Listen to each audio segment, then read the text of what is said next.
Welcome to the channel of the Roving Veterans. I'm Rob. And I'm Bethany. And don't forget about our dog, the Traveling Maverick. We chose our name because we RV, and we're also both military veterans. We bought our first camper in 2020 and been full-time ever since. Alright, so we are currently mooch docking at some friend's house in the Phoenix area. They do have a 50 amp power pole, so we're kind of plugged up into them mooch docking. When our solar is enough, then it's enough, and when not, we're pulling a little bit from their power pole that's at their house. But there's no dump tank, so they have septic, and now we're using the Macerator for the first time. Let's do it. The side note is, I've been trying to get Rob to do this for a week because we've been getting close. Well, now, happy anniversary to us, and we're doing it on our anniversary. But it was hard for him to say no today, right?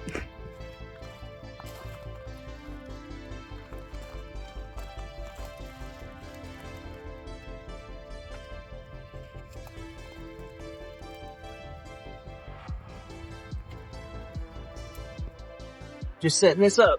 This is going to be our freshwater flush to flush our system. After we pump this out, this is going to be our freshwater connection. It's got a little turn off valve so we can just turn it on and off.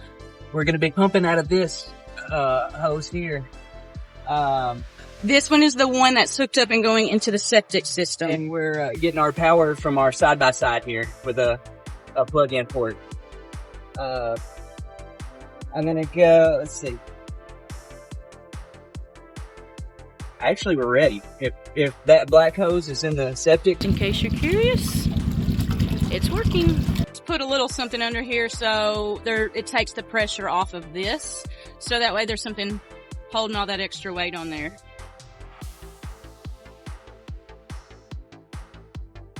Whenever you feel like you put enough fresh water in there to clean out your tanks and wash out your tanks, just turn your water off.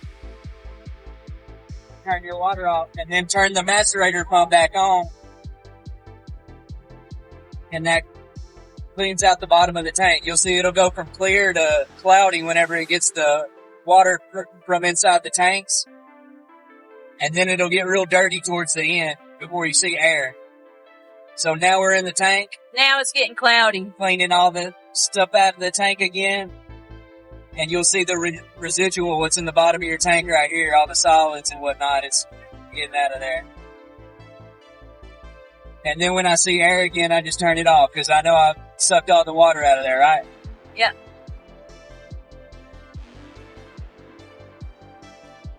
So this is towards the bottom of the tank. It's all the stuff.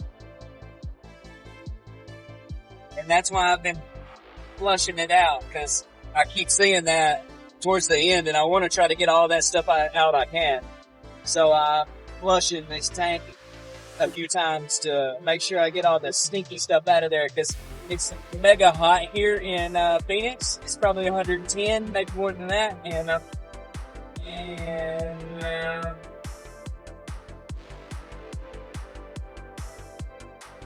it smells real nice when it gets hot, you know?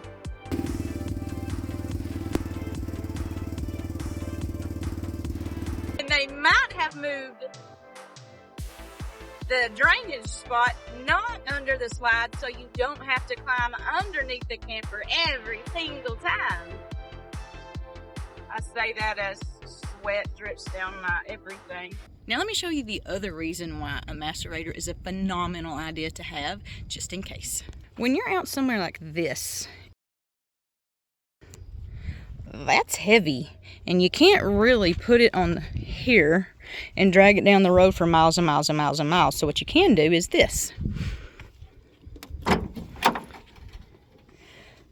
Put the honey pot in the back of the truck, hook it up and macerate it. Use this to macerate it straight from there into the honey pot in the back of the truck. And then you don't have to worry about picking it up, because water's what, 7 pounds a gallon, and that thing is 37 gallons. It's heavy. You know how I know? Because yes, we had a poop catastrophe one time and we didn't know anything about macerators. We were still pretty new to the RV thing, and well, between me and Rob, we're not that big, but we lifted it. Yeah, it was not easy. Lifted it into the back of the truck. Then when we got 40 minutes down the road where the dump tank station thing was, we go to get it out of the back of the truck, and this is what happened. The lid caught on something in the back of the truck, and you know what happens when that lid comes off? This lid, when it's tilted, yeah, we had a poop-tastrophe, as I call it, and we weren't doing YouTube. We didn't do YouTube for 2 years after we full-time RV'd, because we figured, you know, we'll try to help people out. Like, we watched YouTube to help, you know, get help when we first started. It was horrible.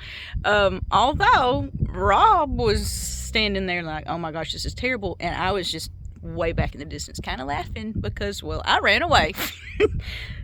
It started gushing, I was gone. Nope, sorry, what do you do? So we just had to spray the whole area down best we could and get on with it. Anyway, that is 2 amazing ways that you can use a macerator while boondocking, moochdocking, whatever it is that you're doing. If you need to remove waste and get it from one spot to further down the road where you can't just haul it with its little 2 wheels, that's the way to do it.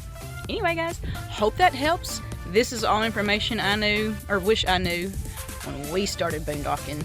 We post every Tuesday, and if time allows for editing, occasionally on Friday or Saturday. See you again next week.